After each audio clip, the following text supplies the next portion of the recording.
ಆ, ತಮ್ಮಲ್ಲಿರುವಂತಹ ಭಕ್ತಿಯ ಸೂಚಕ ಅದು. ಅಷ್ಟೇ ಅಲ್ಲದೆ ಸಾಕಷ್ಟು ಭಕ್ತರು ಕ್ವಿಝಸ್ನ ಸಾಲ್ವ್ ಮಾಡ್ತಾ ಇದ್ದಾರೆ.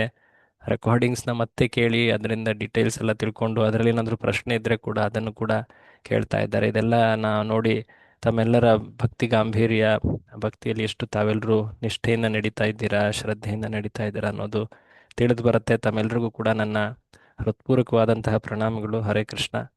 ಆ, ನಮ್ಮ ಈ ಒಂದು ಆ, ಸಣ್ಣ ಪ್ರಯತ್ನಕ್ಕೆ ತಾವೆಲ್ಲರೂ ಕೂಡ ಅನೇಕ ರೀತಿಯಲ್ಲಿ ಒಂದು ರೀತಿ ಎನ್ಕರೇಜ್ಮೆಂಟ್ ಕೊಡ್ತಾ ಇದ್ದೀರಾ.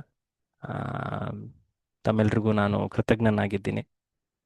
ಸ್ವಾಮಿ ಶ್ರೀಲ ಪ್ರಭುಪಾದರ ಗ್ರಂಥ ಶ್ರೀ ಕೃಷ್ಣ ಆ ಪುಸ್ತಕದ ಆಧಾರವಾಗಿ ಪೂರ್ವ ಆಚಾರ್ಯರ ಟೀಕೆಗಳನ್ನು ಕೂಡ ಅನುಸರಿಸ್ತಾ ಈ ಚರ್ಚೆಯನ್ನು ನಾವು ಪ್ರಾರಂಭ ಮಾಡ್ತಾ ಇದ್ದೀವಿ. ಬನ್ನಿ, ಮಂಗಳಾಚರಣ ಗುರುಗಳ ಪ್ರಾರ್ಥನೆಯೊಂದಿಗೆ ಇಂದಿನ ಚರ್ಚೆಯನ್ನು ನಾವು ಪ್ರಾರಂಭ ಮಾಡೋಣ. ಓಂ ಅಜ್ಞಾನತಿಮಿರಾಂಧಸ್ಯ ಜ್ಞಾನಾಂಜನಶಲಾಖಯ ಚಕ್ಷುರುನ್ಮೀಲಿತಂ ಯೇನ ತಸ್ಮೈ ಶ್ರೀಗುರವೇ ನಮಃ. ನಮಃ ಓಂ ವಿಷ್ಣುಪಾದಾಯ ಕೃಷ್ಣಪ್ರೇಷ್ಠಾಯ ಭೂತಲೆ ಶ್ರೀಮತೆ ಭಕ್ತಿವೇದಾಂತ ಸ್ವಾಮಿನ್ನಿತಿ ನಾಮಿನೆ. ನಮಸ್ತೆ ಸಾರಸ್ವತೆ ದೇವೆ ಗೌರವಾಣಿ ಪ್ರಚಾರಿಣೆ ನಿರ್ವಿಶೇಷಶೂನ್ಯವಾದಿ ಪಾಶ್ಚಾತ್ಯ ದೇಶತಾರಿಣೆ. ಜಯ ಶ್ರೀ ಕೃಷ್ಣ ಚೈತನ್ಯ ಪ್ರಭು ನಿತ್ಯಾನಂದ ಶ್ರೀ ಅದ್ವೈತ ಗದಾಧರ ಶ್ರೀವಾಸಾದಿ ಗೌರಭಕ್ತವೃಂದ. ಹರೇ ಕೃಷ್ಣ ಕೃಷ್ಣ ಕೃಷ್ಣ ಹರೇ ಹರೇ, ಹರೇ ರಾಮ ರಾಮ ರಾಮ ಹರೇ ಹರೇ. ಹೇ ಕೃಷ್ಣ ಕರುಣಾ ಸಿಂಧೋ ದೀನಬಂಧೋ ಜಗತ್ಪತೆ ಗೋಪೇಶ ಗೋಪಿಕಾ ಕಾಂತ ರಾಧಾಕಾಂತ ನಮೋಸ್ತುತೆ. ಮೂಕಂ ಕರೋತಿ ವಾಚಾಲಂ ಪಂಗುಂ ಲಂಘಯತೆ ಗಿರಿಂ ಯತ್ಕೃಪಾತಮಹಂ ವಂದೇ ಶ್ರೀಗುರುಂ ದೀನತಾರಿಣಂ. ಹರೇ ಕೃಷ್ಣ. ತಮ್ಮೆಲ್ರಿಗೂ ಈ 8ನೆಯ ಸಂಚಿಕೆಗೆ ಸ್ವಾಗತ. ಹಿಂದಿನ ಚರ್ಚೆಗಳಲ್ಲಿ ನಾವು ಈ ಮಥುರೆ ಲೀಲೆಗಳ ಅನೇಕ ವಿಷಯಗಳನ್ನು ನೋಡಿದ್ವಿ. ಮಥುರಾ ಪ್ರವೇಶ, ನಂತರ ಶ್ರೀಕೃಷ್ಣ ಆ ಕಂಸನ ವಧೆಯನ್ನು ಮಾಡಿ ಮಥುರೆಯ ಮೇಲೆ ವಿಜಯವನ್ನು ಪ್ರಾಪ್ತಿ ಮಾಡಿಕೊಳ್ತಾನೆ, ಮಥುರಾ ವಿಜಯ. ಶ್ರೀಕೃಷ್ಣನ ಗುರುಕುಲ ವಾಸ, ಅದಾದ ಮೇಲೆ ಉದ್ಧವನನ್ನ ಶ್ರೀಕೃಷ್ಣ ಒಂದು ಸಂದೇಶದ ಜೊತೆ ವೃಂದಾವನಕ್ಕೆ ಕಳಿಸ್ತಾನೆ. ಅದನ್ನು ಕೂಡ ನಾವು ನೋಡಿದ್ವಿ. ಆ ಸಂದೇಶವನ್ನ ಆತ ತೆಗೆದುಕೊಂಡು ಹೋದಾಗ ಅಲ್ಲಿ ನಂದ ಯಶೋದೆಯರನ್ನ ಭೇಟಿ ಮಾಡ್ತಾನೆ. ವಿಶೇಷವಾಗಿ ಗೋಪಿಯರನ್ನ ಆತ ಆ, ಆ, ಸಂದರ್ಶಿಸ್ತಾನೆ, ಭೇಟಿ ಆಗ್ತಾನೆ. ಅಲ್ಲಿ ಭ್ರಮರಗೀತೆ ಅನ್ನೋ ಒಂದು ಮಹಾನ್ ಭಕ್ತಿಪೂರಿತವಾದಂತಹ ಗೋಪಿಯರ ಶ್ರೀಕೃಷ್ಣ ಸ್ಮರಣೆಯ ಮಾತುಗಳನ್ನು ನಾವು ಕೇಳ್ತೀವಿ.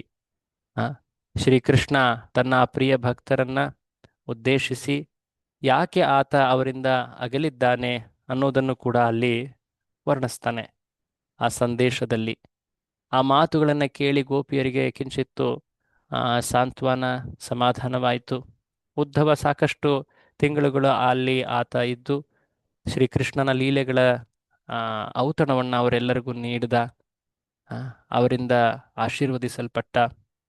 ಶ್ರೀಕೃಷ್ಣನಿಗೆ ಆತ ಪ್ರಾರ್ಥಿಸ್ತಾನೆ, ನಾನು ಈ ಗೋಪಿಯರ ಚರಣದ ಧೂಳಿಯನ್ನ ಪಡೆಯಲಿಕ್ಕೆ ಬಯಸ್ತೀನಿ. ಹಾಗಾಗಿ ನಾನು ಒಂದು ಸಣ್ಣ ನಮ್ರ ಲತೆಯಾಗಿ ಗುಲ್ಮಲತಾ ಆ ಜನ್ಮವನ್ನು ಪಡೆಯಲಿಕ್ಕೆ ಇಚ್ಛಿಸ್ತೀನಿ. ಯಾಕೆಂದರೆ ಇವರಲ್ಲಿರುವಂತಹ ಕೃಷ್ಣ ಪ್ರೇಮ ಇದು ಎಂತಹ ಶುದ್ಧ, ಎಂತಹ ಪರಮವಾದದ್ದು. ಈ ಅಭಿಲಾಷೆಯನ್ನ ಅಲ್ಲಿ ಉದ್ಧವ ತೋರಿಸಿದ್ದ. ಅದಾದ ಮೇಲೆ ನಾವು ನಿನ್ನೆಯ ಸಂಚಿಕೆಯಲ್ಲಿ ಕೃಷ್ಣ ಈ ಸಂದೇಶವನ್ನು ಪಡೆದ ನಂತರ, ಉದ್ಧವನಿಂದ ವರದಿಯನ್ನು ಪಡೆದ ನಂತರ ಆತ ಮತ್ತೆ ತನ್ನ ಇನ್ನಿತರ ಭಕ್ತರ ಕುರಿತಾಗಿ ಚಿಂತಿಸ್ತಾ ತ್ರಿವಕ್ರೆ ಕುಬ್ಜೆಗೆ ಆತ ನೀಡಿದ್ದಂತಹ ಮಾತನ್ನ ಆತ ಪೂರ್ತಿ ಮಾಡ್ತಾನೆ, ಅವಳನ್ನು ಭೇಟಿ ಮಾಡ್ತಾನೆ. ಅದಾದ ಮೇಲೆ ಅಕ್ರೂರನ ಮನೆಗೆ ಹೋಗಿ ಆತನ ಪೂಜೆಯನ್ನ, ಗೌರವವನ್ನ ಸ್ವೀಕರಿಸ್ತಾನೆ, ಪ್ರಾರ್ಥನೆಗಳನ್ನ ಸ್ವೀಕರಿಸ್ತಾನೆ. ಪ್ರತಿಯಾಗಿ ಆತ ಅಕ್ರೂರನಿಗೆ ಒಂದು ವಿಶೇಷವಾದ ಸೇವೆಯನ್ನು ಒಪ್ಪಿಸ್ತಾನೆ. ನೀನು ಹಸ್ತಿನಾಪುರಕ್ಕೆ ಹೋಗಿ ನನ್ನ ಆ ಪ್ರಿಯರಾದಂತಹ ಪಾಂಡವರ ಸ್ಥಿತಿಯನ್ನು ತಿಳಿದುಕೊಂಡು ಬಾ. ವಿಶೇಷವಾಗಿ ಕುಂತಿ ಎಂತಹ ಕಷ್ಟ ನೋವುಗಳಲ್ಲಿ ಬಳಲ್ತಾ ಇದ್ದಾಳೆ. ಆ ಧೃತರಾಷ್ಟ್ರ, ಆತನ ಮಕ್ಕಳು, ಆ, ಅವರ ಆ ಮನೋಭಾವವನ್ನು ತಿಳಿದುಕೊಂಡು ಬಾ ಅಂತ ಹೇಳಿ ಕಳುಹಿಸ್ದ. ಅಕ್ರೂರ ಆ ಆದೇಶದ ಮೇಲೆ ಹಸ್ತಿನಾಪುರಕ್ಕೆ ಬಂದ. ಅಲ್ಲಿದ್ದಂತಹ ಪರಿಸ್ಥಿತಿಯನ್ನು ಆತ ಗಮನಿಸಿದ. ವಿಶೇಷವಾಗಿ ಕುಂತಿ ಮತ್ತು ವಿದುರರನ್ನ ಭೇಟಿಯಾಗಿ ಅವರ ಮಾತುಗಳನ್ನು ಕೇಳಿದ. ಕೊನೆಗೆ ಧೃತರಾಷ್ಟ್ರನಿಗೂ ಕೂಡ ಬುದ್ಧಿಮಾತನ್ನು ಹೇಳಲಿಕ್ಕೆ ಪ್ರಯತ್ನಿಸಿದ. ಆ ಬುದ್ಧಿಮಾತನ್ನು ಕೇಳಿದ ಮೇಲೂ ಕೂಡ ಧೃತರಾಷ್ಟ್ರನ ಮನಸ್ಸಿನಲ್ಲಿ ಅಷ್ಟೇನು ಪರಿಣಾಮವಾಗಲಿಲ್ಲ. ಯಾಕೆಂದರೆ ಆತನಲ್ಲಿ ಪುತ್ರ ವ್ಯಾಮೋಹ ಎಷ್ಟರ ಮಟ್ಟಿಗೆ ಇತ್ತಂದರೆ ಧರ್ಮವನ್ನ ಅಧರ್ಮವನ್ನ ಕೂಡ ಆತ ತಿಳಿಲಿಕ್ಕಾಗ್ತಾ ಇರಲಿಲ್ಲ.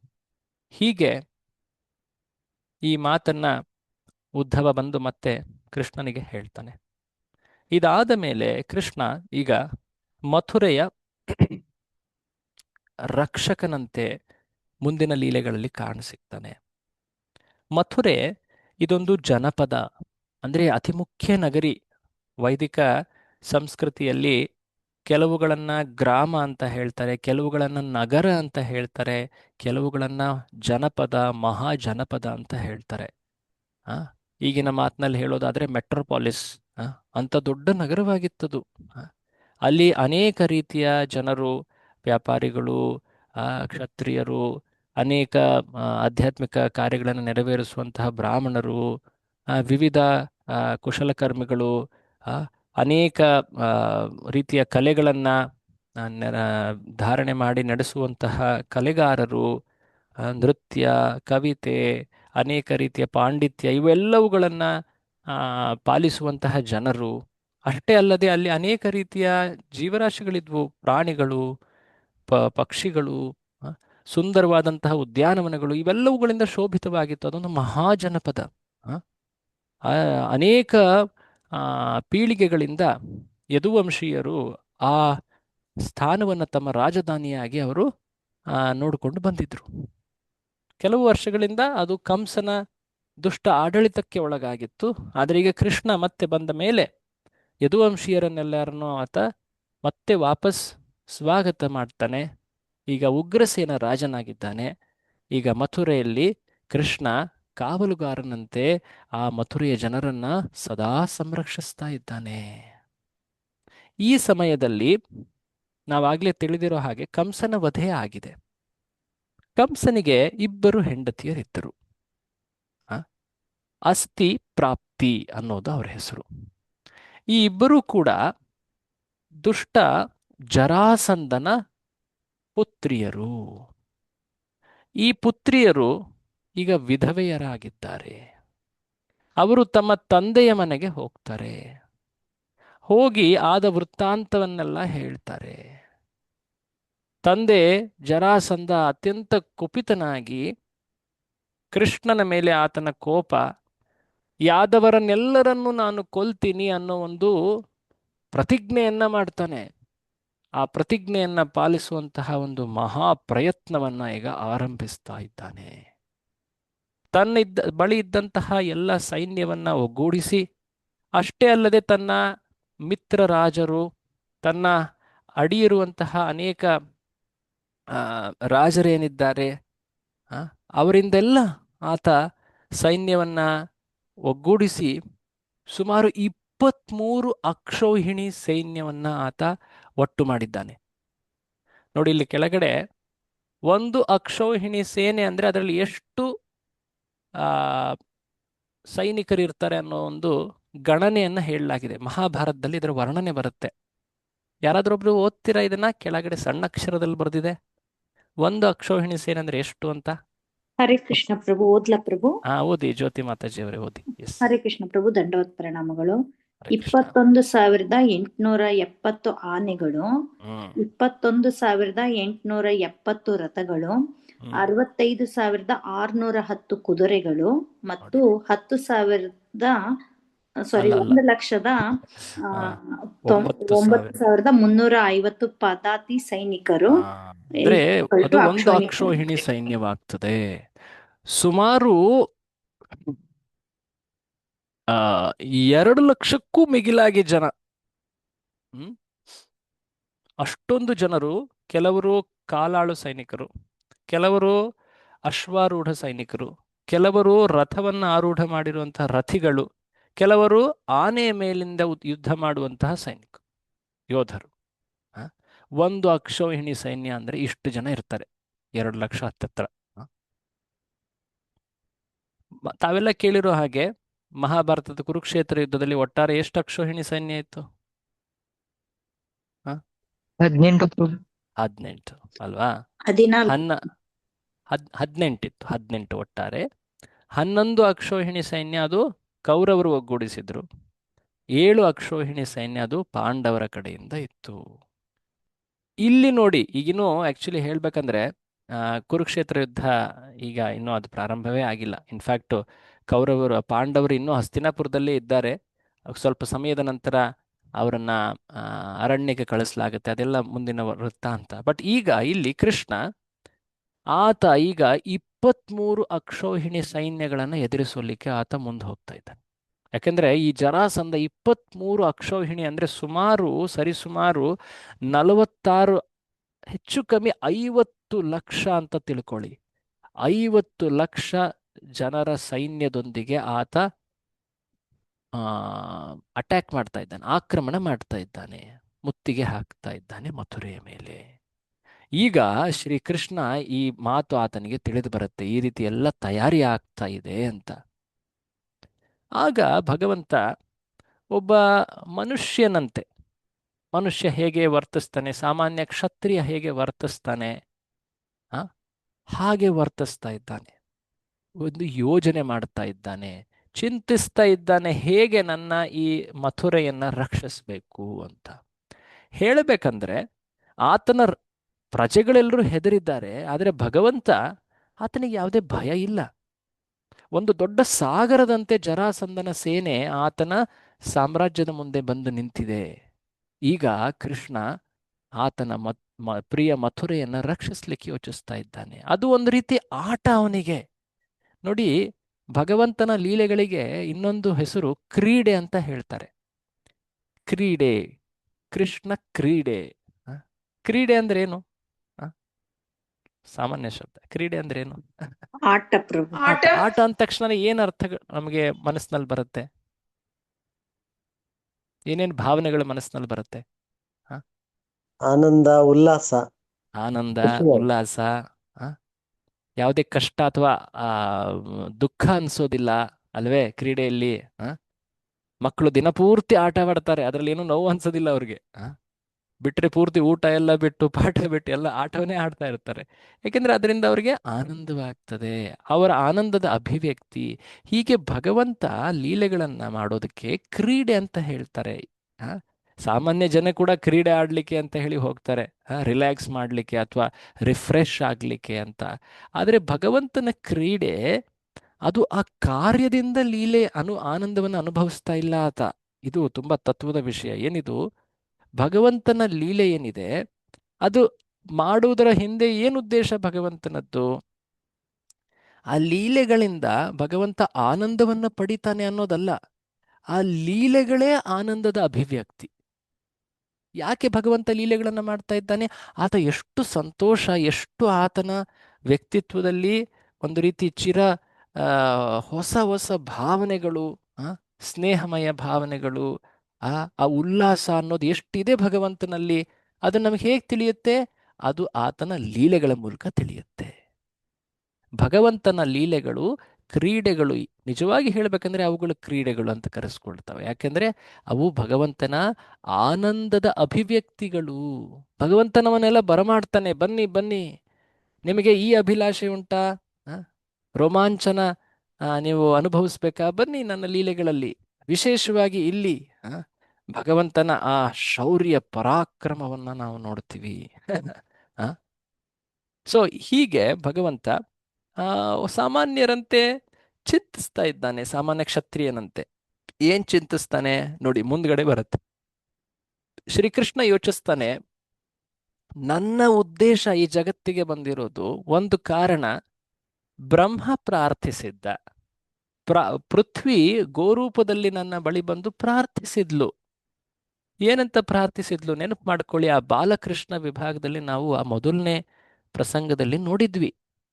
ಆಕೆ ಕೃಷ್ಣನ ಮುಂದೆ ಬಂದು ಅಥವಾ ಬ್ರಹ್ಮನ ಮುಂದೆ ಮೊಂಚಾಗಿ ಮೊದಲು ಬಂದು ಆಕೆ ಬೇಡ್ತಾಳೆ. ಬ್ರಹ್ಮ ಎಲ್ಲ ದೇವತೆಗಳನ್ನ ಕರೆದುಕೊಂಡು ಹೋಗಿ ಎಲ್ಲಿ ಕರ್ಕೊಂಡು ಹೋಗ್ತಾನೆ ನೆನಪಿದ್ಯಾ? ಕ್ಷೀರಸಾಗರ ಪ್ರಭು. ಹ್ಮ್ ಶ್ವೇತದ್ವೀಪ, ಕ್ಷೀರಸಾಗರ ಅಂತಾನು ಹೇಳ್ಬೋದು ನೀವು. ಅಲ್ಲಿ ಕರೆದುಕೊಂಡು ಹೋಗಿ ಬ್ರಹ್ಮ ಅಲ್ಲಿ ಧ್ಯಾನಿಸ್ತಾನೆ. ಭಗವಂತ ಅಲ್ಲಿ ಆತನಿಗೆ ಅಂತ ವಿಶೇಷವಾದಂತಹ ವಾಣಿಯನ್ನ ಹೇಳ್ತಾನೆ. ಅದು ಬ್ರಹ್ಮ ಮಾತ್ರ ಕೇಳಲಾಯ್ತು. ಬ್ರಹ್ಮನಿಗೆ ಮಾತ್ರ ಕೇಳಲಿಕ್ಕಾಯ್ತದು. ಅದನ್ನ ಬ್ರಹ್ಮ ಬೇರೆಯವರಿಗೆಲ್ಲ ತಿಳಿಸ್ತಾನೆ. ಶ್ರೀಕೃಷ್ಣ ಈ ಭೂಮಿಯ ಭಾರವನ್ನ, ಆಕೆಯ ಚಿಂತೆಯನ್ನ ದೂರ ಮಾಡಲಿಕ್ಕೆ ಯದುವಂಶದಲ್ಲಿ ಅವತರಿಸುವವನಿದ್ದಾನೆ, ಈ ಎಲ್ಲ ದುಷ್ಟರ ನಿಗ್ರಹವನ್ನ ಮಾಡುವವನಿದ್ದಾನೆ, ಹೆದರಬೇಡಿ ಅಂತ ಆಶ್ವಾಸನೆ ನೀಡಿದ್ದಾನೆ ಅಂತ ಕೇಳಿದ್ವಿ ಅಲ್ಲಿ. ಇಲ್ಲಿಯವರೆಗೆ ಆದಂತಹ ಲೀಲೆಗಳಲ್ಲಿ ಕೃಷ್ಣ ತನ್ನ ಪ್ರಿಯ ಭಕ್ತರೊಡನೆ ಲೀಲೆಗಳನ್ನ, ಆನಂದವನ್ನ ಸವಿಯುತ್ತಿದ್ದ. ಕೆಲವೊಮ್ಮೆ ಆ ಕಾರ್ಯಗಳ ಮಧ್ಯೆ ಈ ಭೌತಿಕ ಜಗತ್ತೇ ಹೀಗೆ ನೋಡಿ, ಏನದು ಭಗವಂತನ ಲೀಲೆ, ಅದರಲ್ಲೂ ಒಂದು ರೀತಿ ತೊಡಕು. ಏನದು? ಈ ಅಸುರ ರೂಪದಲ್ಲಿ ತೊಡಕು ಬಂತು. ಭಗವಂತ ಅದನ್ನ ಸುಲಭವಾಗಿ ನಿರ್ಮೂಲನೆ ಮಾಡ್ದ. ಭಗವಂತನ ಲೀಲೆಗಳು ಆಧ್ಯಾತ್ಮಿಕ ಜಗತ್ತು ಅಥವಾ ಗೋಲೋಕದಲ್ಲಿ ಏನಾಗ್ತವೆ, ಅವುಗಳಲ್ಲಿ ಯಾವುದೇ ಒಬ್ಬ ಅಸುರ ಅಥವಾ ಈ ರಾಕ್ಷಸರ ಪ್ರವೇಶ ಇರೋದಿಲ್ಲ ಅಲ್ಲಿ. ಈ ಭೌತಿಕ ಜಗತ್ತಿನಲ್ಲಿ, ಭೌಮ ಲೀಲೆಗಳಲ್ಲಿ ಈ ರಾಕ್ಷಸರ ನಾವು ಇದನ್ನ ಕಾಣ್ತೀವಿ. ರಾಕ್ಷಸ ಸಂಹಾರ, ದುಷ್ಟ ನಿಗ್ರಹ, ಇವುಗಳನ್ನೆಲ್ಲ ಕಾಣ್ತೀವಿ. ಸೊ ಭಗವಂತ ಈ ಜಗತ್ತಿಗೆ ಬಂದು ಲೀಲೆಗಳನ್ನ ಮಾಡೋದರ ಒಂದು ಉದ್ದೇಶ ಏನಂದ್ರೆ ಆ ಆ ದುಷ್ಟರನ್ನ ನಿಗ್ರಹ ಮಾಡಲಿಕ್ಕೆ. ಸೊ ಈಗ ಇಲ್ಲಿ ಶ್ರೀಕೃಷ್ಣ ಚಿಂತಿಸ್ತಾ ಇದ್ದಾನೆ, ನಾನು ಬಂದಂತಹ ಒಂದು ಮುಖ್ಯ ಕಾರ್ಯ ಇದಾಗಿತ್ತು. ಆ ಭಾರನಾಶೋ ಮುಕುಂದ ಜಯತು ಜಯತು ದೇವೋ ದೇವಕಿ ನಂದನೋಯಂ ಜಯತು ಜಯತು ಪೃಥ್ವಿ ಭಾರನಾಶೋ ಮುಕುಂದ. ಮುಕುಂದಮಾಲಾ ಸ್ತೋತ್ರದ ಒಂದು ಶ್ಲೋಕ ಇದು. ಸೊ ಅಲ್ಲಿ ಕೃಷ್ಣನಿಗೆ ಸ್ತುತಿಸ್ತಾರೆ, ಪೃಥ್ವಿಯ ಭಾರವನ್ನು ನಾಶ ಮಾಡುವವ ನೀನು ಮುಕುಂದ ಅಂತ. ಸೊ ನಾನು ಈಗ ಈ ಜರಾಸಂಧನ ಸೇನೆಯನ್ನ ನಾಶ ಮಾಡೋನಿದ್ದೀನಿ, ಆದರೆ ಜರಾಸಂಧನನ್ನ ನಾಶ ಮಾಡೋದಿಲ್ಲ. ಯಾಕೆ ಯಾಕೆ ಯಾಕೆಂದ್ರೆ ಆತನ ಮೂಲಕ ನಾನು ಇನ್ನಷ್ಟು ಅಧರ್ಮಿಗಳನ್ನ ಒಗ್ಗೂಡಿಸ್ತೀನಿ. ಆತ ನನ್ನ ಕಾರ್ಯವನ್ನ ಸುಲಭ ಮಾಡ್ತಾನೆ, ನನ್ನ ನಿಮಿತ್ತದ ರೂಪದಲ್ಲಿ ಆತ ಕಾರ್ಯ ಮಾಡ್ತಾನೆ. ಆತನ ಮೂಲಕ ನಾನು ಈ ಅಧರ್ಮಿಗಳ ದುಷ್ಟರ ನಿಗ್ರಹವನ್ನ ಮಾಡ್ತೀನಿ. ಇಲ್ಲಿ ನಾವು ಆ ಭಗವದ್ಗೀತೆಯ ಶ್ಲೋಕವನ್ನ ನೆನಪಿಸ್ಕೊಳ್ಬೇಕು. ಏನದು ಶ್ಲೋಕ? ತಮಗೆಲ್ಲ ತಿಳಿದಿದೆ. ಭಗವಂತ ಅವತರಿಸಿದ ಉದ್ದೇಶವನ್ನ ತಾನೇ ಭಗವದ್ಗೀತೆಯಲ್ಲಿ ಘೋಷಿಸಿದಾನೆ. ಯಾವ ಶ್ಲೋಕ ಹೇಳ್ತೀರಾ? ಪರಿತ್ರಾಣಾಯ ಸಾಧುನಾಂ ವಿನಾಶಾಯ ಚ ದುಷ್ಕೃತ. ಮಾತೆ ಎಕ್ಸಾಕ್ಟ್ಲಿ ಹೇಳಿದ್ದಾರೆ ಮಾತಾಜಿ ಅವರು. ಸೊ 4ನೇ ಅಧ್ಯಾಯದಲ್ಲಿ ಭಗವಂತ ಭಗವದ್ಜ್ಞಾನವನ್ನ ಹೇಳ್ತಾನೆ. ದಿವ್ಯ ಜ್ಞಾನ ಅಧ್ಯಾಯದ ಹೆಸರು. ಅಲ್ಲಿ 7ನೇ ಮತ್ತು 8ನೇ ಶ್ಲೋಕ ಆತನ ಅವತರಣದ ಹಿಂದಿರುವಂತಹ ಉದ್ದೇಶಗಳ ಉಲ್ಲೇಖ.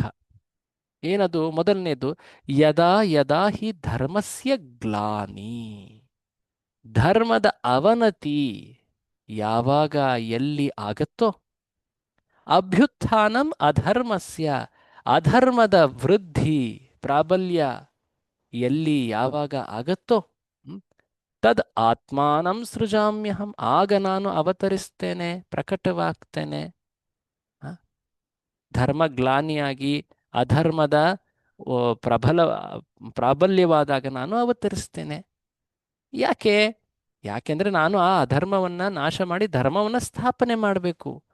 ಧರ್ಮ ಸ್ಥಾಪನೆಯನ್ನ ಮುಖ್ಯವಾಗಿ ಯಾವ ಕಾರಣದಕ್ಕೆ ಮಾಡ್ತಾ ಇದ್ದೀರಾ? ಪರಿತ್ರಾಣಾಯ ಸಾಧೂನಾಂ ವಿನಾಶಾಯ ಚ ದುಷ್ಕೃತಾಂ ಧರ್ಮ ಸಂಸ್ಥಾಪನಾರ್ಥಾಯ. ನೋಡಿ, ಭಗವಂತ ಈಗ ಇನ್ನು ಸ್ಪಷ್ಟ ಮಾಡ್ತಾನೆ. ತನ್ನ ಅವತರಣದ ಹಿಂದೆ 3 ಉದ್ದೇಶಗಳಿವೆ ಅಂತ ತೋರಿಸ್ತಾ ಇದ್ದಾನೆ. ಒಂದು, ಪರಿತ್ರಾಣಾಯ ಸಾಧೂನಾಂ, ನನ್ನ ಭಕ್ತರನ್ನ ರಕ್ಷಿಸಲಿಕ್ಕೆ, ಉದ್ಧರಿಸಲಿಕ್ಕೆ. ವಿನಾಶಾಯ ಚ ದುಷ್ಕೃತಾಂ, ಭಗವದ್ಗೀತೆ ತುಂಬಾ ಪ್ರಸಿದ್ಧವಾದಂತಹ ಶ್ಲೋಕ ಇದು. ದುಷ್ಕರ್ಮಿಗಳನ್ನ ನಾನು ದಂಡಿಸ್ತೀನಿ, ವಿನಾಶ ಮಾಡ್ತೀನಿ. ಧರ್ಮ ಸಂಸ್ಥಾಪನಾರ್ಥಾಯ, ಯಾಕೆಂದರೆ ನನ್ನ ಭಕ್ತರು, ನನ್ನ ಈ ಪಾಲನೆ ಮಾಡುವ ಸಜ್ಜನರೇನಿದ್ದಾರೆ, ಅವರು ಧರ್ಮಶಾಸನವನ್ನ ಮಾಡಿದಾಗ ಧರ್ಮದ ಸ್ಥಾಪನೆಯಾಗತ್ತೆ. ಶ್ರೀಕೃಷ್ಣ ಕೆಲವೊಮ್ಮೆ ಜನ ಈ ರೀತಿಯಾಗಿ ವಾದ ಮಾಡ್ತಾರೆ, ಏನದು, ದುರ್ಯೋಧನನೇ ಯುದ್ಧ ಏನು ಆ, ಶಾಸನ ಮಾಡ್ತಾ ಇದ್ದಿದ್ರೆ ಅದರಲ್ಲಿ ಏನು ತಪ್ಪಿದೆ? ಧೃತರಾಷ್ಟ್ರ ಹಿರಿಯ, ಆತನ ತಮ್ಮ ಪಾಂಡು. ಹೇಳ್ಬೇಕಂದ್ರೆ ಧೃತರಾಷ್ಟ್ರ ರಾಜನಾಗ್ಬೇಕಾಗಿತ್ತಲ್ವಾ? ಕರೆಕ್ಟ್, ಹೌದಾ? ಹ? ಹಿರಿಯರು ಯಾರಿದ್ದಾರೋ ಅವ್ರಿಗೆ ಫಸ್ಟ್ ಚಾನ್ಸ್ ನೀಡಲಾಗತ್ತಲ್ವಾ? ಆದರೆ ಆತ ಕುರುಡನಾಗಿದ್ದ, ಓಕೆ, ಆತ ಏನೋ ರಾಜ ಆಗ್ಲಿಲ್ಲ, ಅವನ ಮಕ್ಕಳಿಗೆ ಏನು ತೊಂದರೆ, ಅವ್ರು ಆಗ್ಬೋದಾಗಿತ್ತಲ್ವ ರಾಜರು? ಪಾಂಡವರನ್ನ ಯಾಕೆ ರಾಜರಾಗಬೇಕು ಅಂತ ಹೇಳಿ ನಾವು ಹೇಳ್ತೀವಿ? ಜನ ಈ ರೀತಿ ವಾದ ಮಾಡ್ತಾರೆ. ಮುಖ್ಯವಾಗಿ ದುರ್ಯೋಧನ ಯಾಕೆ ರಾಜನಾಗ್ಲಿಕ್ಕೆ ಅರ್ಹತೆ ಇರಲಿಲ್ಲ ಅವನಿಗೆ ಅಂದರೆ ಆತ ಅಧರ್ಮಿ ಆಗಿದ್ದ. ಹ ಏನ್ ಅಧರ್ಮ ಮಾಡಿದ್ದ? ಯಾರದನ್ನ ನೆನೆಸ್ಕೊಳ್ತೀರಾ? ದುರ್ಯೋಧನ ಕೂಡ ಎಂತಹ ಒಳ್ಳೆ ವ್ಯಕ್ತಿ ಇದ್ದಾರಿ, ಕರ್ಣನಂತೆ ಮಿತ್ರನನ್ನ ಪಡೆದಿದ್ದ. ಆತನಿಗೆ ಅವಮಾನ ಆಗ್ತಿದೆ ಅಂತ ತಿಳಿದ ತಕ್ಷಣನೇ ಅವನಿಗೊಂದು ದೊಡ್ಡ ರಾಜ್ಯವನ್ನೇ ದಾನವಾಗಿ ನೀಡಿದ ತನ್ನ ಮಿತ್ರನಿಗೋಸ್ಕರ. ಹ ಎಂತ ಧರ್ಮಿಷ್ಠ ಅಲ್ವಾ ಇವನು?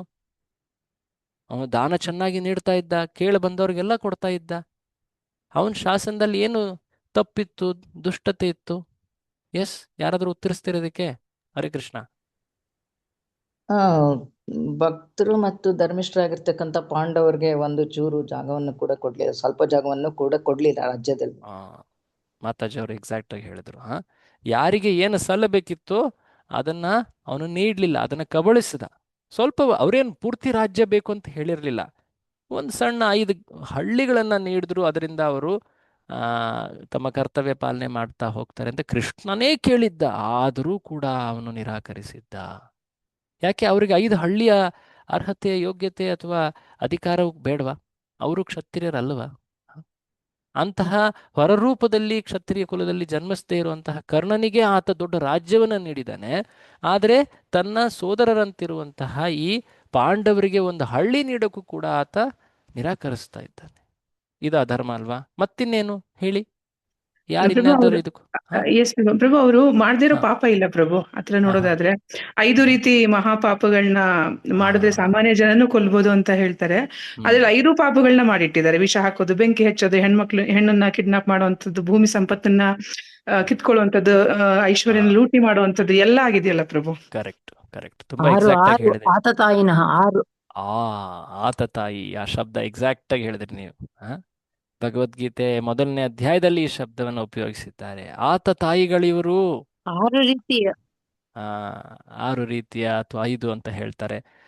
ಅವೆಲ್ಲವುಗಳನ್ನ, ಆ ತಪ್ಪು ಕಾರ್ಯಗಳನ್ನ ಮಾಡಿದ್ರು. ಯಾವೊಬ್ಬ ವ್ಯಕ್ತಿ ಅಂಥ ಒಂದು ಕಾರ್ಯ ಮಾಡಿದ್ರು ಆತನನ್ನ ಮರಣ ಶಿಕ್ಷೆಗೆ ಹಾಕಬೇಕಂತ ಹೇಳ್ತಾರೆ. ಏನದು? ವಿಷ ಹಾಕೋದು.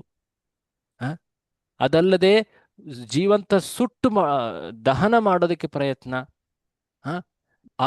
ಅವರ ಸಂಪತ್ತನ್ನ ಕದಿಯೋದು,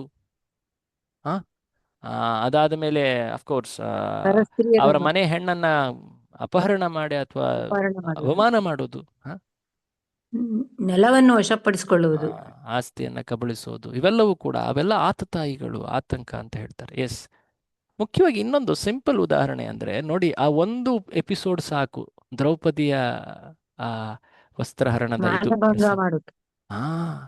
ಆ ರಾಜ ಮನೆತನದ ಒಬ್ಬ ಸ್ತ್ರೀಯನ್ನೇ ಅಷ್ಟು ಕೆಟ್ಟದಾಗಿ ಆತ ಅವಮಾನಿಸಿದಾನೆ, ಅಂತ ಆ ರೀತಿಯಾಗಿ ವರ್ತಿಸಿದಾನೆ ಆಕೆ ಜೊತೆ. ಸಾಮಾನ್ಯ ಸ್ತ್ರೀಯರ ಪಾಡು ಏನಾಗಿರ್ಬೇಕು? ಕೆಲವೊಮ್ಮೆ ಜನ ಬಹಳ ದೊಡ್ಡ ಧರ್ಮವಾದಿಗಳ ತರ ಮಾತನಾಡ್ತಾರೆ. ಓ, ಕೃಷ್ಣ ಎಂತಹ ಕಪಟಿ ರಾಜಕೀಯ ಮಾಡ್ದ, ಆ ದುರ್ಯೋಧನನ್ನ ಕೊಂದು ಹಾಕ್ದ, ಆತನು ಎಂತಹ ಒಳ್ಳೆ ಗುಣ ಇದ್ದವನು ಅಂತ ಹೇಳಿ ವಾದಿಸ್ತಾರೆ. ಆಕ್ಚುಲಿ ಹೇಳ್ಬೇಕಂದ್ರೆ ಅದು ತುಂಬಾ ತಪ್ಪು.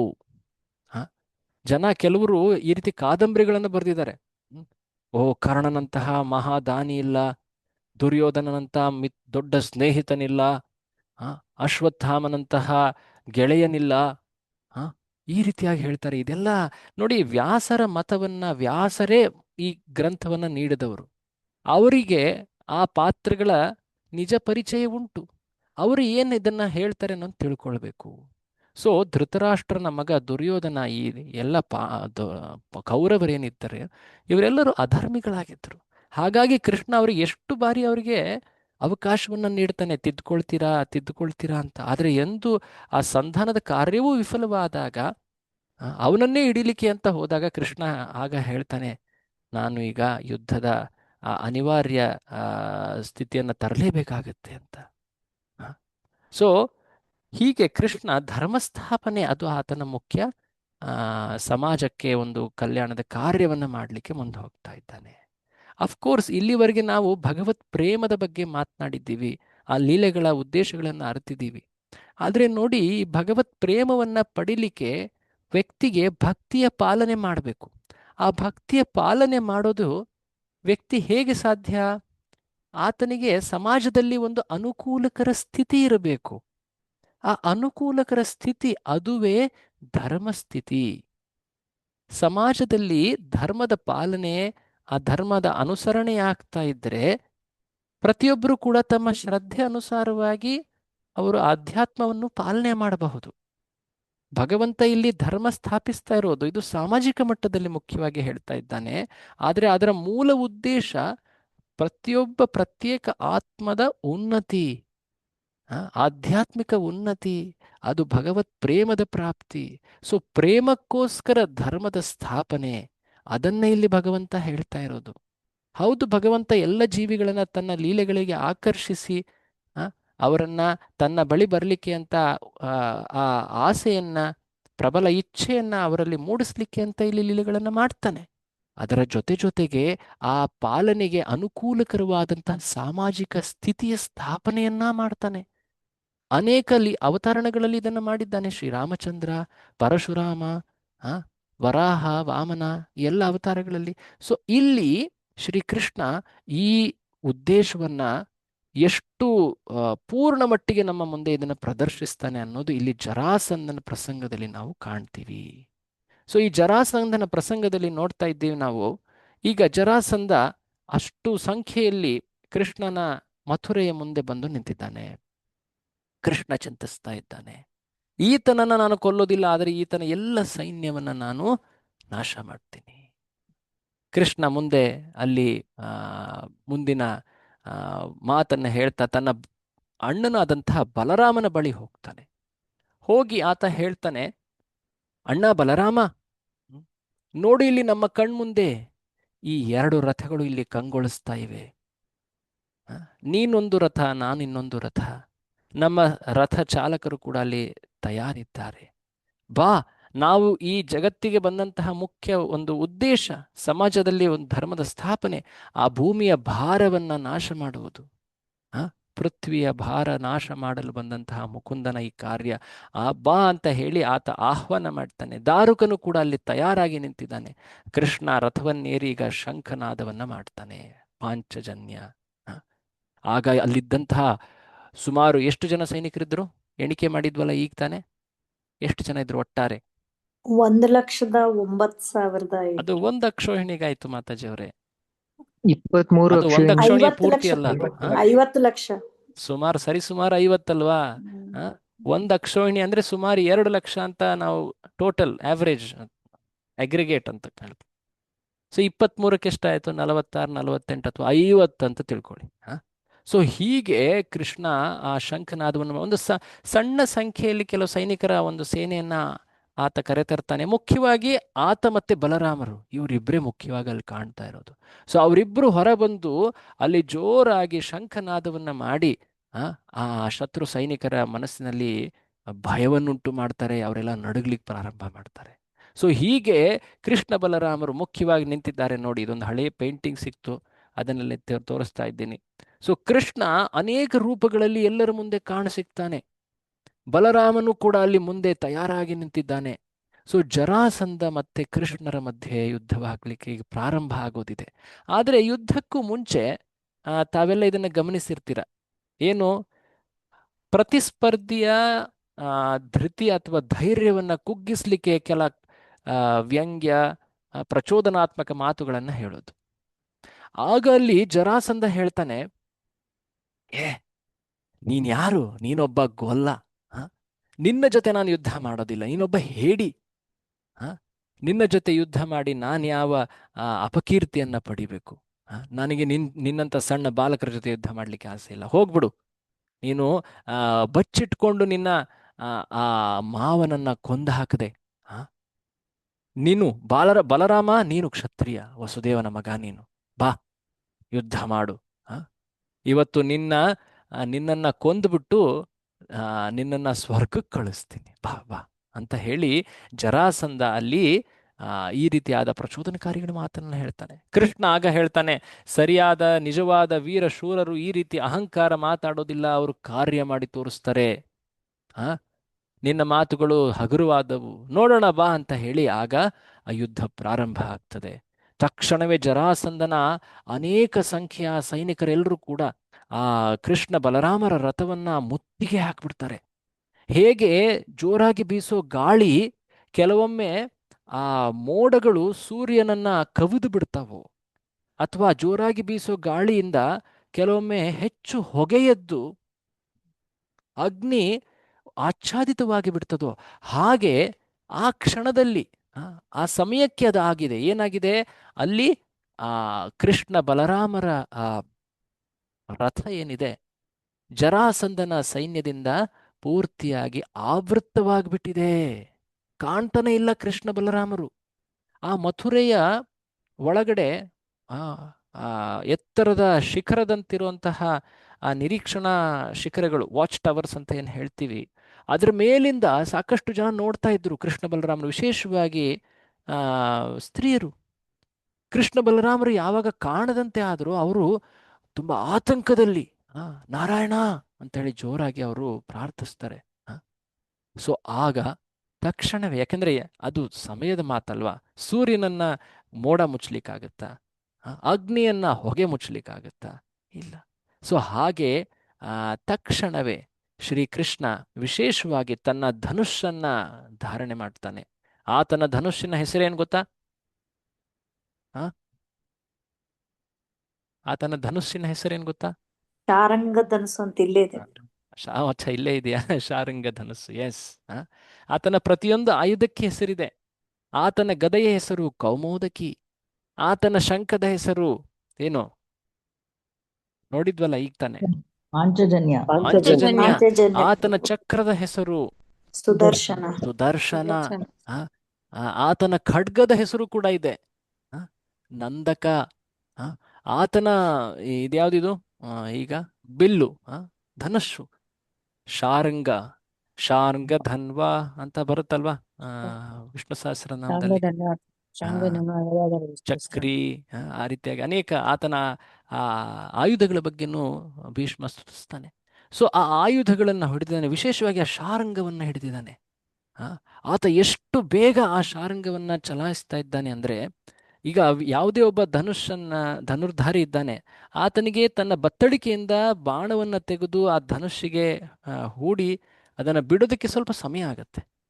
ಆದರೆ ಯಾವೊಬ್ಬ ಧನುರ್ಧಾರಿ ತುಂಬಾ ಚಾಣಾಕ್ಷನಿರ್ತಾನೋ, ಈ ಸಮಯ ಜನರಿಗೆ ಗೊತ್ತೇ ಆಗೋದಿಲ್ಲ, ಅಷ್ಟು ಬೇಗನೆ ತಾನು ಬಾಣವನ್ನು ಹೂಡಿ ಬಿಡ್ತಾ ಇರ್ತಾನೆ ಹಾಗೆ. ಸೊ ಆ ಚಾಣಾಕ್ಷ ಧನುರ್ಪಟುಗಳಲ್ಲಿ ಅರ್ಜುನ ಬಹಳ ಹೆಸರುವಾಸಿ. ಆದರೆ ಇಲ್ಲಿ ಕೃಷ್ಣ ನೋಡಿ, ಅರ್ಜುನ 11 ಅಕ್ಷೋಹಿಣಿಯನ್ನ ಎದುರಿಸಿದ್ದ, ಆದರೆ ಕೃಷ್ಣ 8 ಅಕ್ಷೋಹಿಣಿಯನ್ನು ಎದುರಿಸ್ತಾ ಇದ್ದಾನೆ. ಅರ್ಜುನನ ಬಳಿ 7 ಅಕ್ಷೋಹಿಣಿ ಇತ್ತು, ಇನ್ನಿತರ ಪಾಂಡವರಿದ್ರು, ಕೃಷ್ಣ ಖುದ್ದಾಗಿದ್ದ ಎಲ್ಲ ಮಾರ್ಗದರ್ಶನ ನೀಡಿದ. ಆದರೆ ಕೃಷ್ಣ ಏಕಾಂಗಿಯಾಗಿ ಸ್ವಲ್ಪವೇ ಸೈನಿಕರು, ಆತ ಈಗ ತನ್ನ ಧನುಷನ್ನು ಉಪಯೋಗಿಸಿ ಇರುವಂತಹ ಎಲ್ಲ ಆ ಸೈನಿಕರನ್ನ ನಾಶ ಮಾಡ್ತಾ ಇದ್ದಾನೆ. ಆ ಧನುಷ್ ಒಂದು ಚಕ್ರ ಆಯುಧದಂತೆ ಕಾಣ್ತಾ ಇದೆ, ಅಗ್ನಿ ಚಕ್ರದಂತೆ. ಅದರ ಹೊರಗಡೆಯಿಂದ ಬಾಣಗಳು ಹೊರಹೊಮ್ತಾ ಇವೆ, ಅಗ್ನಿ ಚಕ್ರದಂತೆ ಗೋಚರಿಸ್ತಾ ಇದೆ. ಅಲ್ಲಿ ಆ ಕ್ಷಣದಲ್ಲೇ ಎಷ್ಟೊಂದು ಸೈನಿಕರ ಮೃತದೇಹಗಳು ಬೀಳ್ತಾ ಇವೆ. ಅಲ್ಲಿ ಕುದುರೆಗಳು, ಆನೆಗಳು, ಆ ಎಲ್ಲ ಅನೇಕ ಯುದ್ಧಕ್ಕೆ ಅಂತ ಬಳಸುವಂತಹ ಪ್ರಾಣಿಗಳೆಲ್ಲವೂ ಬೀಳ್ತಾ ಇವೆ, ರಥಗಳೆಲ್ಲ ಮುರಿದು ಬೀಳ್ತಾ ಇದ್ದಾವೆ. ಆ ಯುದ್ಧ ಭೂಮಿ ಅನ್ನೋದು ಒಂದು ರಕ್ತ ನದಿಯಂತೆ ಹರಿತಾ ಇದೆ. ಆ ನದಿಯಲ್ಲಿ ಹಾವುಗಳಂತೆ ಕಾಣೋ ಕೈಗಳಿವೆ, ದ್ವೀಪಗಳಂತೆ ದೊಡ್ಡ ದೊಡ್ಡ ಆಕಾರದ ಆನೆಗಳು ಬಿದ್ದು ಬಿಟ್ಟಿದ್ದಾವೆ, ಮೊಸಳೆಯಂತೆ ಕಾಣ್ತಾ ಇರೋ ಕುದುರೆ ಶರೀರಗಳಲ್ಲಿ ತೇಲಾಡ್ತಾ ಇದ್ದಾವೆ, ಮೀನುಗಳಂತೆ ಸಣ್ಣ ಸಣ್ಣದಂತೆ ಕಾಣೋ ಕೈ, ತೊಡೆ, ವ್ಯಕ್ತಿಯ ಶರೀರದ ಭಾಗಗಳು, ಅಲೆಗಳಂತೆ ಆ ಜನರ ಆಯುಧಗಳು ಹರಿದು ಹೋಗ್ತಾ ಇವೆ. ಹೀಗೆ ಆ ರಥದ ಚಕ್ರಗಳು ಒಂದು ರೀತಿ ಚಕ್ರವಾಕದಂತೆ ತಿರುಗ್ತಾ ಇವೆ ಅಲ್ಲಿ. ಸೊ ಆ ಯುದ್ಧ ಭೂಮಿಯ ಒಂದು ನದಿಯಂತೆ ಗೋಚರಿಸ್ತಾ ಇದೆ. ಬಲರಾಮ ತನ್ನ ಆ ಹಲ, ಆ ನೇಗಿಲು ಆಯುಧವನ್ನು ಹಿಡಿದು ಅಲ್ಲಿ ಅನೇಕರನ್ನ ತಕ್ಷಣವೇ ಬೇಗ ಬೇಗನೆ ಅನೇಕ ಪ್ರಮಾಣದಲ್ಲಿ ಸಂಹರಿಸ್ತಾ ಇದ್ದಾನೆ. ನೋಡ್ತಾ ಇದ್ದ ಹಾಗೆ ಭಗವಂತ ಅಲ್ಲಿರುವಂತಹ ಎಲ್ಲ ಸೈನಿಕರನ್ನ ನಿರ್ನಾಮ ಮಾಡಿಬಿಟ್ಟ. ಕೆಲ ಸಮಯದಲ್ಲೇ ಜರಾಸಂಧ ಒಂದು ರೀತಿ ಏಕಾಂಗಿಯಾಗಿಬಿಟ್ಟ. ಆ ಜರಾಸಂಧನನ್ನ ಬಲರಾಮ ಹಿಡಿದು ಬಿಡ್ತಾನೆ, ಸಿಂಹವನ್ನ ಹಿಡಿಯೋ ರೀತಿ ಆತನನ್ನ ಹಿಡಿದು ಹಾಕಿಬಿಡ್ತಾನೆ. ಆಗ ಅಲ್ಲಿ ಶ್ರೀಕೃಷ್ಣನ ಮುಂದೆ ಕರೆ ತರ್ತಾನೆ. ಶ್ರೀಕೃಷ್ಣನ ಮುಂದೆ ಆತನನ್ನ ಕೊಲ್ಲಲಿಕ್ಕೆ ಅಂತ ಹೇಳಿ ಬಲರಾಮ ಇನ್ನೇನು ಪೂರ್ತಿ ತಯಾರಾಗಿ ಕೊಲ್ಲಲಿಕ್ಕೆ ಹೋಗ್ತಾ ಇದ್ದಾನೆ. ತಕ್ಷಣ ಕೃಷ್ಣ ಆತನನ್ನ ನಿಲ್ಲಿಸ್ತಾನೆ. ಯಾಕೆ ತಮ್ಮ ಕೃಷ್ಣ, ಯಾಕೆ ಈ ರೀತಿ? ಇಲ್ಲ, ಬೇಡ, ಈತನನ್ನ ಕೊಲ್ಲಬೇಡ ಬಲರಾಮ. ಆಗ ಜರಾಸಂಧ ಈ ರೀತಿಯಾದಂತಹ ಅವಮಾನ ನೋಡಿ, ಆ ವ್ಯಕ್ತಿ ಯುದ್ಧದಲ್ಲಿ ಸತ್ತು ಹೋದರೆ ಆತನಿಗೆ ಒಂದು ವೀರಮರಣ ಸಿಕ್ಕದಂಗೆ. ಆದರೆ ಇಲ್ಲಿ ಆತನನ್ನ ಬಿಟ್ಟು ಬಿಡಲಾಯಿತು, ಕರುಣೆಯನ್ನ ತೋರಿಸುವಂತೆ. ಅದು ಇನ್ನಷ್ಟು ಅವಮಾನ. ಯಾರಿಗೆ ಗೌರವವನ್ನು ನೀಡಲಾಗುತ್ತೋ ಆತನಿಗೆ ಅಪಮಾನ ಅನ್ನೋದು ಅದು ಅಸಹನೀಯವಾಗಿರುತ್ತೆ ಅಲ್ವೇ? ಸೊ ಹಾಗೆ ಜರಾಸಂಧ ಅಹಂಕಾರಿ. ಈಗ ಆತನನ್ನ ಬಿಡುಗಡೆ ಮಾಡಲಾಗಿದೆ, ಹೋಗು ಬದುಕು ಅಂತ ಹೇಳಿ. ಹೀಗೆ ದುಃಖಿತನಾಗಿ ಜರಾಸಂಧ ತಪಸ್ಸು ಮಾಡಲಿಕ್ಕೆ ಅಂತ ಹೇಳಿ ಒಂದು ಪರ್ವತದ ಬಳಿ ಹೋಗ್ತಾ ಇದ್ದಾನೆ. ತಪಸ್ಸು ಮಾಡಿ ಅದೇ ರೀತಿ ಆ ತಪಸ್ಸಿನಲ್ಲೇ ನನ್ನ ಶರೀರವನ್ನು ತ್ಯಾಗ ಮಾಡ್ತೀನಿ, ನಾನು ಇಂತಹ ಅಪಮಾನನ ಸಹಿಸಲಾರೆ ನಾನು ಅಂತ ಹೇಳಿ. ತಕ್ಷಣವೇ ಅವನ ಮಿತ್ರರೆಲ್ಲ ಹೋಗಿ, ಅಯ್ಯೋ ಜರಾಸಂಧ, ನಿನ್ನ ಸಮಯ ಸರಿ ಇರಲಿಲ್ಲಪ್ಪ, ಆ ಸಮಯದಲ್ಲಿ ನೀನು ಯುದ್ಧ ಮಾಡಬಾರ್ದಾಗಿತ್ತು, ಆ ರೀತಿಯೆಲ್ಲ ನೀನು ಕಾರ್ಯ ಮಾಡಬೇಡ, ಬಾ ಬಾ ಅಂತ ಹೇಳಿ ಅವನ ಸ್ನೇಹಿತರು ಆತನಿಗೆ ಪ್ರೋತ್ಸಾಹ ನೀಡಿ ಸಾಂತ್ವನ ಮಾಡಿ ಈಗ ಮತ್ತೆ ಅವನನ್ನು ಕರೆತಂದರು. ಆ ಜರಾಸಂಧನ ರಾಜಧಾನಿ, ಈಗಿನ ಪಟ್ನಾ ಅಂತ ಏನು ಹೇಳ್ತೀವಿ, ಮಗಧ ದೇಶ, ಅಲ್ಲಿ ಅವರ ಮತ್ತೆ ಈಗ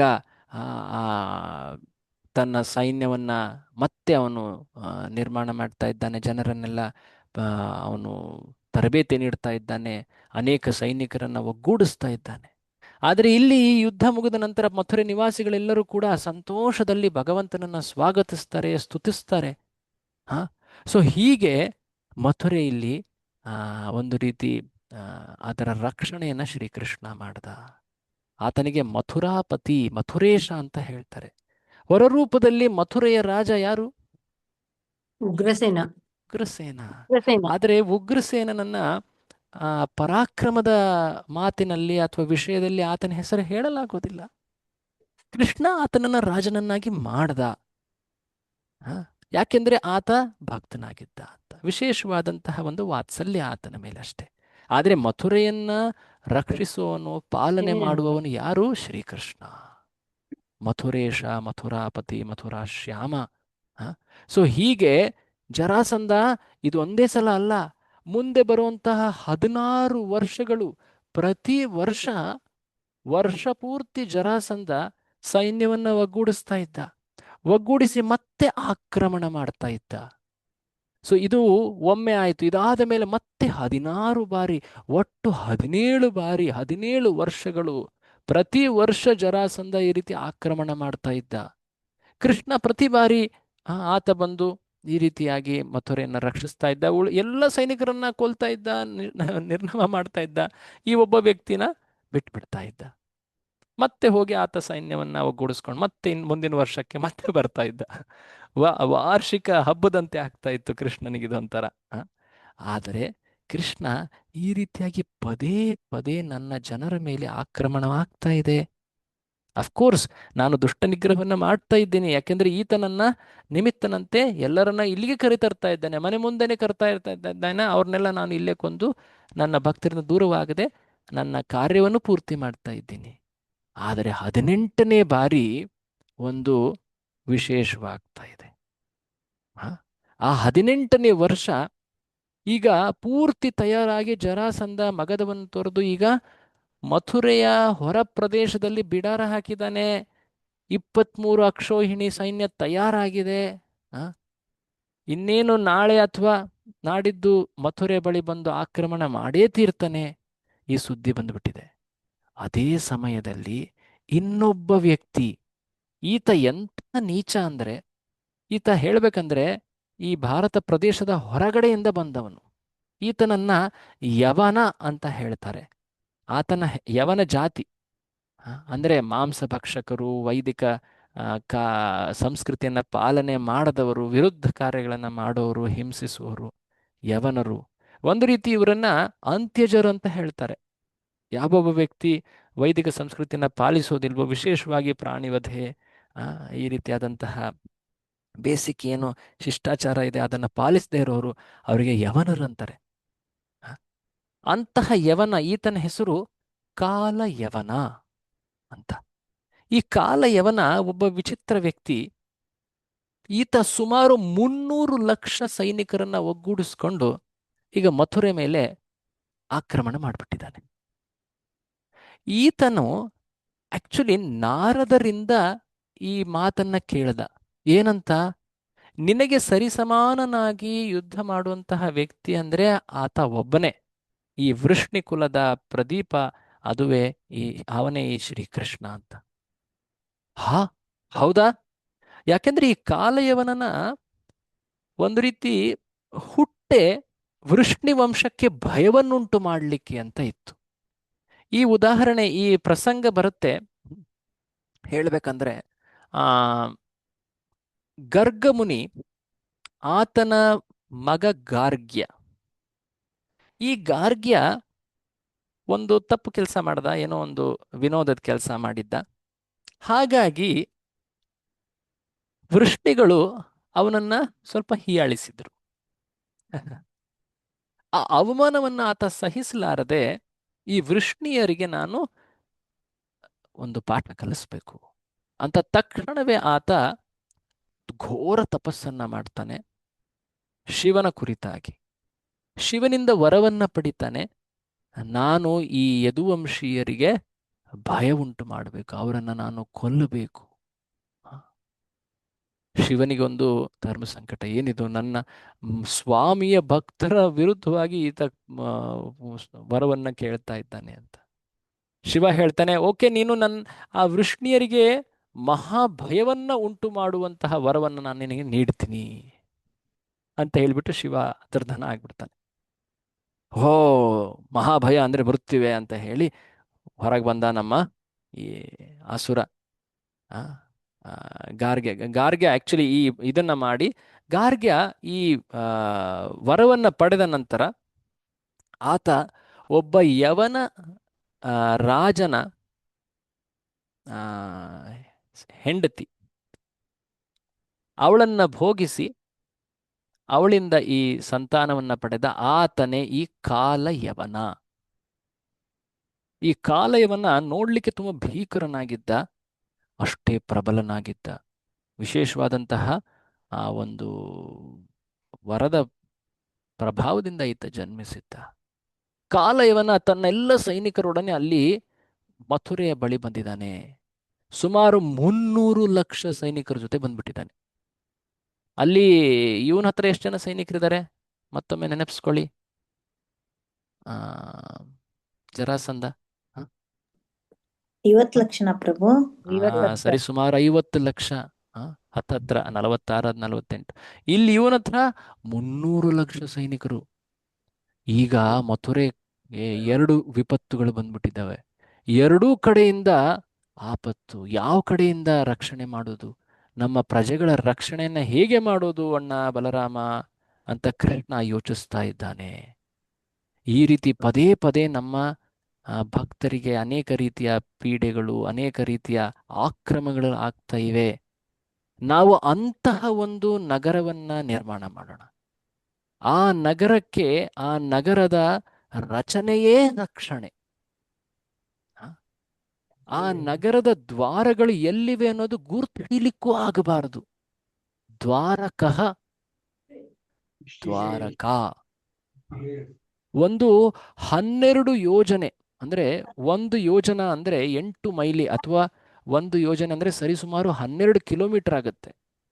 ಯೋಚನೆ ಮಾಡಿ, 8 ಯೋಜನೆಗಳ ವಿಸ್ತೀರ್ಣದ ಒಂದು ಮಹಾಪ್ರದೇಶವನ್ನ ನಿರ್ಮಾಣ ಮಾಡೋಣ. ಅಲ್ಲಿ ನಮ್ಮ ಎಲ್ಲ ಮಥುರಾ ಭಕ್ತರನ್ನ ವರ್ಗಾಯಿಸೋಣ. ಅದಾದ ಮೇಲೆ ಈ ಯವನ ರಾಜನನ್ನ, ಜರಾಸಂಧನನ್ನ ನಾವು ಸೆದೆ ಬಡಿಯೋಣ. ಆ ಇಚ್ಛೆ ಬಂದ ತಕ್ಷಣ ಕೃಷ್ಣನ ಇಚ್ಛೆ ಮಾತ್ರ ಸಾಕು, ತಕ್ಷಣವೇ ಅಲ್ಲಿ ವಿಶ್ವಕರ್ಮ ಮುಂದೆ ಬರ್ತಾನೆ. ನಾನು ಈ ಸೇವೆಯನ್ನ ಮಾಡ್ತೀನಿ ಭಗವಂತ ಅಂತ ಹೇಳಿ ಒಂದು ಮಹಾ ಕೋಟೆಯನ್ನ ತಯಾರು ಮಾಡಲಾಗತ್ತೆ ಮೊದಲು. ಆ ಕೋಟೆಯ ಗೋಡೆಗಳು ಎಷ್ಟು ಎತ್ತರದ್ದಾಗಿದ್ವು, ಅಂತಹ ಮಹಾ ಕಂದಕ, ಅದು ಸಮುದ್ರವೇ ಕಂದಕದಂತೆ ಇತ್ತು ಅಲ್ಲಿ. ಯಾಕಂದ್ರೆ ಸಮುದ್ರದ ಒಳಗಡೆ ಇದಿತ್ತು, ದ್ವೀಪದಂತೆ ಇದು ಇತ್ತು. ಆ ಸಮುದ್ರದ ಮಣ್ಣು ಪಾರು ಮಾಡಿ ಹೋಗಬೇಕಾದ್ರೆ ಅಲ್ಲಿ ಅನೇಕ ರೀತಿಯ ಜಲಚರ ಪ್ರಾಣಿ, ಮೊಸಳೆಗಳು, ಅನೇಕ ರೀತಿಯ ಮಹಾ ಕ್ರೂರ ಮೀನುಗಳು, ಶಾರ್ಕ್ಗಳು, ತಿಮಿಂಗಲಗಳೆಲ್ಲ ಇರ್ತವೆ. ಅದೇ ಒಂದು ನೈಸರ್ಗಿಕ ಕಂದಕ. ಅದಲ್ಲದೆ ಕೋಟೆ, ಆ ಕೋಟೆಯನ್ನು ಭೇದಿಸಿ ಒಳಗೆ ಹೋದರೆ ಅಲ್ಲಿ ಒಳಗಡೆ ನಗರ ಇದೆ. ಆ ನಗರ ಎಷ್ಟು ಸಜ್ಜಾಗಿ, ಎಷ್ಟು ಒಂದು ರೀತಿ ಯೋಜನೆಯಿಂದ ಮಾಡಲಾಗಿತ್ತು, ಅದರ ವರ್ಣನೆಯನ್ನ ಇಲ್ಲಿ ಭಾಗವತದಲ್ಲಿ ಹೇಳ್ತಾರೆ. ಪ್ರತಿ ಜಾಗ ಎಷ್ಟು ಪ್ಲಾನಿಂಗ್ ಎಷ್ಟು ಚೆನ್ನಾಗಿತ್ತು ಅಂತ. ವಿಶಾಲವಾದಂತಹ ರಸ್ತೆಗಳು, ಈಗಿನ ಕಾಲದ ಬೆಂಗಳೂರು ರಸ್ತೆಗಳಂತಲ್ಲ, ಉದ್ಯಾನವನಗಳು, ಮನೆ ಮನೆ ಮುಂದೆ ಉದ್ಯಾನವನ ಇತ್ತು. ವಿಶೇಷವಾಗಿ ಸ್ವರ್ಗದಿಂದ ಅಲ್ಲಿ ಮರಗಳು, ಲತೆಗಳನ್ನು ತರಲಾಗಿತ್ತು. ತಮಗೆಲ್ಲ ಮುಂದೆ ಆ ಪ್ರಸಂಗ ಗೊತ್ತಾಗುತ್ತೆ, ಪಾರಿಜಾತ ಪ್ರಸಂಗ ಅಲ್ವಾ?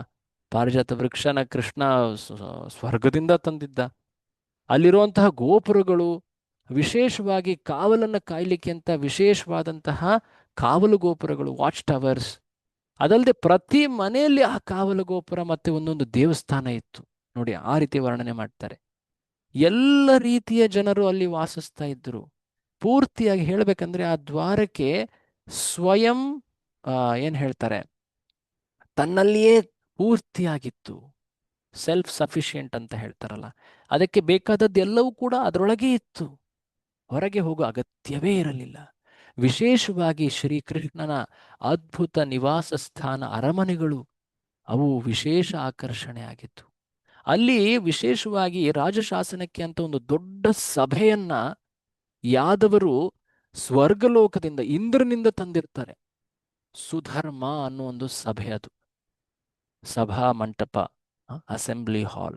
ಆ ಸುಧರ್ಮ ಸಭೆಯಲ್ಲಿ ಇದ್ದಂತಹ ಜನರಿಗೆ ಹಸಿವು ಅಥವಾ ಬಾಯಾರಿಕೆ ಅಥವಾ ಯಾವುದೇ ರೀತಿ ತ್ರಿವಿಧ ತಾಪಗಳು,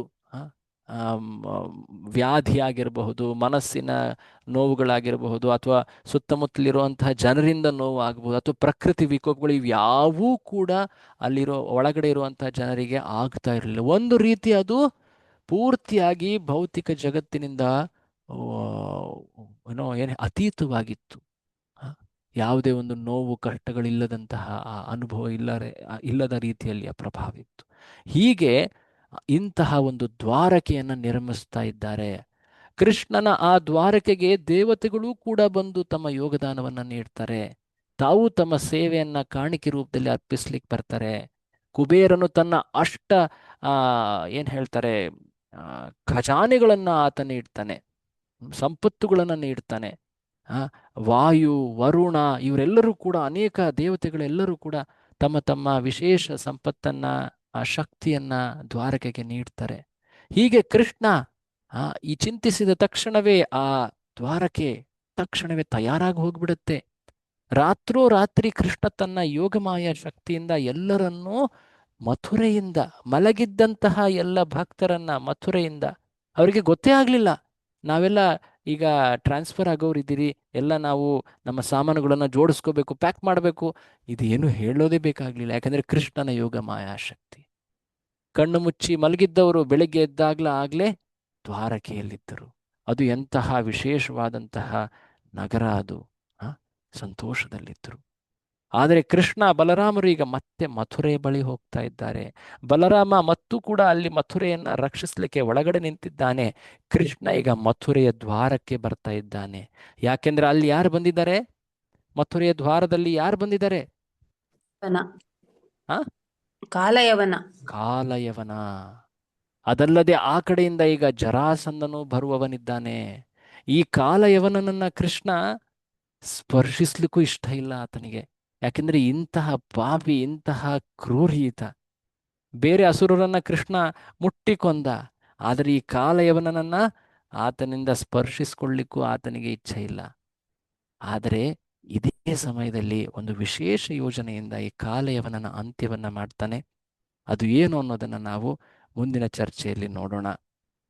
ಈ ದಿನದ ಚರ್ಚೆಯಲ್ಲಿ ನಾವು ನೋಡಿದ್ವಿ ಹೇಗೆ ಕೃಷ್ಣ ತನ್ನ ಅವತರಣದ ಒಂದು ಉದ್ದೇಶ ಧರ್ಮ ಸಂಸ್ಥಾಪನೆ ಅರ್ಥಾಯ ಅದನ್ನು ಪೂರ್ತಿ ಮಾಡಲಿಕ್ಕೆ ಈ ಜರಾಸಂಧನ ಮೂಲಕ ಪೃಥ್ವಿಯ ಭಾರವನ್ನು ನಾಶ ಮಾಡ್ತಾ ಇದ್ದಾನೆ. 17 ಬಾರಿ ಆತನ ಆಕ್ರಮಣದಲ್ಲಿ ಪ್ರತಿ ಬಾರಿಯೂ ಕೂಡ ಸುಮಾರು 40-50 ಲಕ್ಷ ಸೈನಿಕರು ಅಧರ್ಮಿಗಳನ್ನು ಕೊಂದ. ಎಣಿಸ್ಬೋದು ನೀವು, 17 ಬಾರಿ 46-48 ಲಕ್ಷ ಸೈನಿಕರು ಅಂದರೆ ಎಷ್ಟು ಜನ ಆಯಿತು ಅಂತ ಎಣಿಸ್ರಿ ಯಾರಾದರೂ, ನಾಳೆ ಹೇಳಿ ಪರವಾಗಿಲ್ಲ. ಸೊ ಕೃಷ್ಣ ಈ ಥರ ಇವರೆಲ್ಲರನ್ನ ಕೊಂದ ಅಧರ್ಮಿಗಳನ್ನು ಪ್ರತಿ ಬಾರಿ ಕೂಡ ಆತ ಜರಾಸಂಧನನ್ನು ಬಿಡ್ತಾ ಇದ್ದ. ಯಾಕಂದರೆ ಅವನು ಮತ್ತೆ ಒಗ್ಗೂಡಿಸ್ಕೊಂಡು ಅಧರ್ಮಿಗಳನ್ನು ತನ್ನ ನಗರದ ಮುಂದೆ ಕರೆತರ್ತಾನೆ. ತನ್ನ ಕಾರ್ಯ ಇನ್ನು ಸುಲಭವಾಗುತ್ತೆ, ತನ್ನ ಭಕ್ತರಿಂದ ದೂರ ಹೋಗೋದು ಬೇಕಾಗೋದಿಲ್ಲ ಅಂತ. 18ನೇ ಬಾರಿ ಈ ಕಾಲಯವನು ಕೂಡ ಅಲ್ಲಿ ಬಂದು ನಿಲ್ತಾ ಇದ್ದಾನೆ. ಕೃಷ್ಣ ತನ್ನ ಭಕ್ತರ ರಕ್ಷಣೆಗೆ ಅಂತ ಒಂದು ವಿಶೇಷವಾದ ನಗರ ದ್ವಾರಕೆಯನ್ನು ರಚಿಸಿದ. ರಾತ್ರೋರಾತ್ರಿ ಎಲ್ಲರನ್ನು ವರ್ಗಾವಣೆ ಮಾಡ್ದ. ಅದರ ಯಾವುದೇ ಒಂದು ನೋವು ಕಷ್ಟಗಳು ಅಲ್ಲಿರುವ ವಾಸಿಗಳಿಗೆ ಗೊತ್ತಾಗಲೇ ಇಲ್ಲ. ಈಗ ಪುನರ್ ಆತ ಆ ಮಥುರೆಯ ಮುಂದೆ ಇರುವಂತಹ ಕಾಲಯವನ ಮತ್ತು ಜರಾಸಂಧ ಇನ್ನೊಂದು ಬರೋನಿದ್ದಾನೆ, ಅವರನ್ನು ಎದುರಿಸಲಿಕ್ಕೆ ಈಗ ಮುಂದೆ ಬಂದು ನಿಂತಿದ್ದಾನೆ. ಮುಂದಿನ ಚರ್ಚೆಯನ್ನು ನಾವು ನಾಳೆ ನೋಡೋಣ. ತುಂಬ ತುಂಬ ಧನ್ಯವಾದ. ಶ್ರೀಲ ಪ್ರಭುಪಾದರಿಗೆ ಜೈ. ಹರೇ ಕೃಷ್ಣ. ತಮ್ಮೆಲ್ಲರಿಗೂ ನನ್ನ ಪ್ರಣಾಮಗಳು. ನಾಳೆ ಇದೇ ಸಮಯದಲ್ಲಿ ನಾವು ಈ ಚರ್ಚೆಯನ್ನು ಮುಂದುವರಿಸ್ತೀವಿ. ಹರೇ ಕೃಷ್ಣ. ಏನಾದರೂ ಕ್ವಶನ್ಸ್ ಇದ್ದರೆ ತಾವು ಕೇಳಬಹುದು.